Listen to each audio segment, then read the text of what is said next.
কি সাইজ গো, big size তো। দাদার কাছে বিগ সাইজের মাছ, সব জ্যান্ত মাছ না দাদা? লোকাল মাছ তো সব লোকাল। ইলিশ কিন্তু দেখো কোথাকার ইলিশ এটা? কোথাকার কোথাকার? বাংলার? সিরিয়াস? বাংলা থেকে আসছে? এখন তো বাংলা থেকে আসবে না ইলিশ, বলছে স্টোরের মাছ সব নাকি। কাঁচা না? দেখো বিগ সাইজের ইলিশ আর কিন্তু কাতলা দারুণ, কিন্তু অসাধারণ। আর এইখানে কিন্তু মামু বাবা দাঁড়িয়ে আছে, দাঁড়িয়ে দাঁড়িয়ে দেখছে ব্যাপারটা।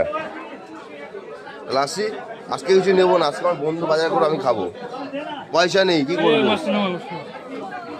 কাঞ্চনদা কি বাজার করছো? কি মাছ? কি মাছ? এই বাটা মাছের সাইজ থেকে দারুণ কিন্তু জানো কাঞ্চনদা।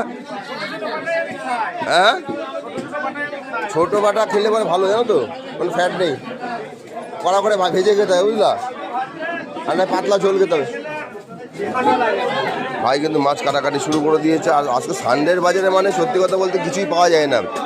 বাজারের অতিরিক্ত ভিড় প্রতিদিনের মতন কিন্তু নয়, আজকের ভিড়টা কিন্তু সবথেকে বেশি। কেননা এই সানডের বাজারে প্রচণ্ড ভিড় থাকে বাজারে, আমরা কিছুই পাই না। প্রতিদিন বাজারে এসে আমরা নিয়ে যাই, কিন্তু সানডে যদি একটু লেট করে ফেলি ঘুম থেকে উঠতে, কোনো কিচ্ছু করতে পারি না।